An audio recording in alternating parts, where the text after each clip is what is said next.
Now, you may have heard some famous altercations between Churchill and a woman MP. That was Nancy Astor.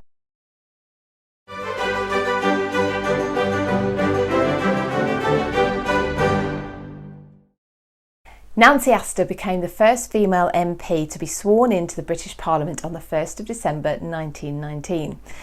She wasn't, however, the first female MP to be elected to serve in Westminster. That was Constance Markievicz, but she was an Irish Republican and so would not swear an oath to the British Parliament or take her seat. Nancy Astor is a complex character. She was for women's rights. She was against alcohol because she saw a direct link between alcohol consumption and domestic violence.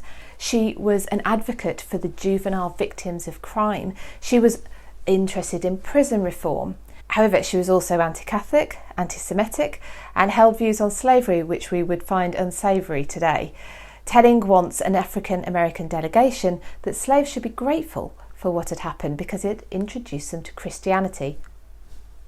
She was pivotal in getting the legal age required to buy alcohol up from 14 to 18. It was dubbed Lady Astor Bill, and it was the first time that a private member's bill put forward by a woman had been passed by Parliament. And her concern about the juvenile victims of crime led to the first Departmental Committee on Sexual Offences Against Young People, which first reported in 1925. Nancy was married to Waldorf Astor.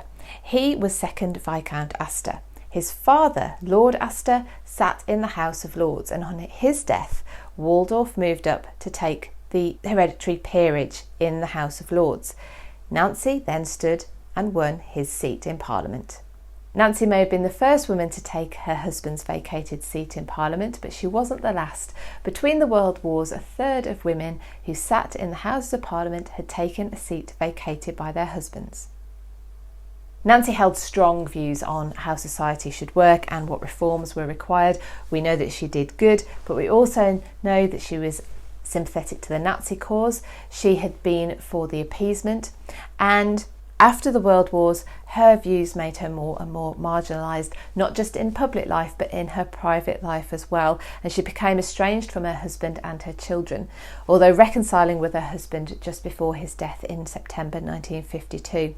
When she died in 1964, she was at the house of her only daughter, another Nancy, Grimsthorpe Castle. She was cremated and her ashes are interred at the Octagon Temple in Clevedon. Now, you may have heard some famous altercations between Churchill and a woman MP. That was Nancy Astor, and I cannot move away from her story without going through some of these. She had an incredible wit.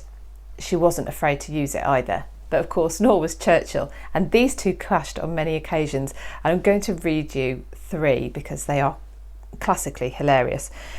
Churchill once told Lady Astor that having a woman in Parliament was like being intruded by one in the bathroom, to which she retorted, "You're not handsome enough to have such fears." Also, on another occasion, she was said to have responded to a question from Churchill about what disguise he should wear to a masquerade ball by saying, "Why don't you come sober, Prime Minister?" And probably the most famous, and there are slightly different wordings in different variations of the retelling of this story, but after a particularly heated debate, she said to him, "Oh, if you were my husband, I'd put poison in your tea." "Madam," he responded, "if I were your husband, I'd drink it." Brilliant.